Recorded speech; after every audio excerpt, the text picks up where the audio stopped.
विशाळगड येथील अतिक्रमणाच्या नावावर गजापूर येथे केलेल्या हल्ल्याच्या निषेधार्थ मिरज शिवसेना उद्धव बाळासाहेब ठाकरे गटाच्या वतीने मिरज येथील प्रांत कार्यालयावर मोर्चा काढण्यात आला।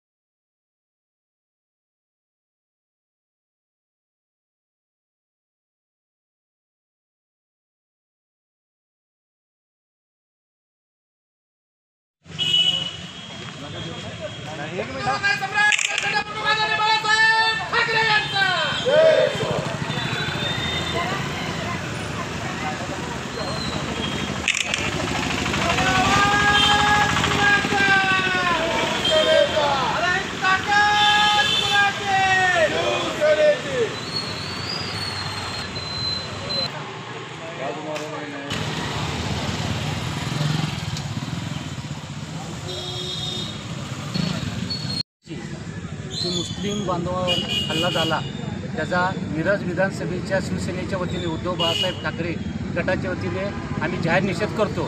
कारण इथले जे मुस्लिम आहेत ते हिंदुस्थानचे मुस्लिम आहेत, हिंदू मुस्लिम म्हणतात त्यांना।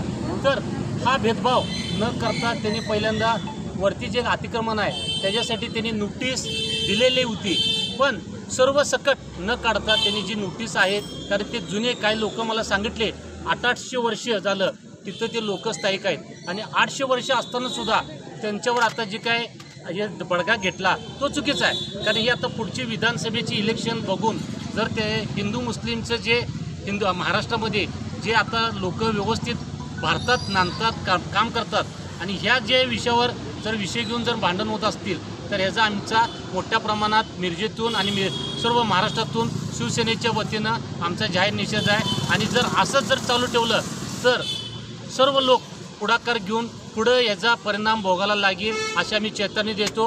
जय हिंद, जय महाराष्ट्र।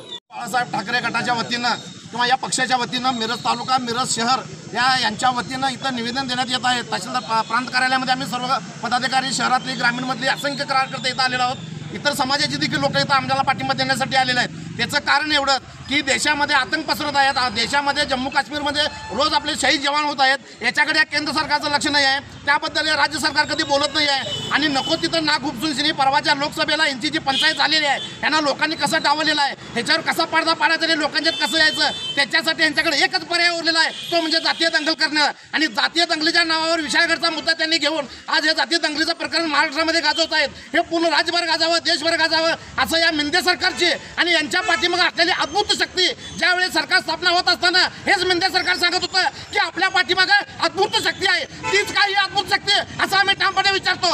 आणि मला एवढंच म्हणायचं आहे, सर्व नागरिकांना विनंती करतो की यांच्या फुलतापाला तुम्ही बळी पडू नका। कायद्यानं जे काय होईल ते होईल, अतिक्रमणा विरोध कोणाचा नाही, इस्लाम मुस्लिम समाज देखील म्हणतो जे अतिक्रमण असेल ते काढावं, आमचा त्याला विरोध नाही। पण अतिक्रमण राहिलं वर आणि खाली 5-7 किलोमीटर जर घरे पेटवत असतील, समाजात तेढ निर्माण करत असतील तर यांचा आपण जाहीर निषेध व्यक्त करतो। आणि येणाऱ्या काळामध्ये जर यांनी नाही थांबवलं तर उद्धव बाळासाहेब ठाकरे शिवसेनेचे पदाधिकारी रस्त्यावर उतरतील आणि याला जाब विचारतील, एवढं मी तर ठामपणे सांगतो। व जनतेला पण आवाहन करतो की कुठल्याही भूलतापाला बळी पडू नका, आश्वासनावर विश्वास ठेवू नका, यांच्या भूलतापाला बळी पडू नका। जे काय आहे ते शासनामार्फत होईल, त्याच्यावर SIT नेमा आमचं ठामपणे म्हणणं आहे। आणि आमचे तर फायर ब्रिगेड संजय राऊत साहेबांनी परवा सांगितले त्या मोदीने आणि शहाने याच्यावर चौकशी करावी, केंद्रात काय चाललंय आणि नैतिकता जर असेल तर त्यांनी राजीनामा द्यावी, नसेल तर त्यांना आता सध्या काय काम नाही। गेल्या 5 वर्षामध्ये ED CBI धाडी याच्यामध्ये गुंग होतं आणि 4 जून नंतर कुठे ED नाही, CBI नाही, धाडी नाही, त्यामुळे रिकामे आहेत, इकडे लक्ष द्या म्हणा या महाराष्ट्रामध्ये, एवढंच मला सांगू इच्छितो।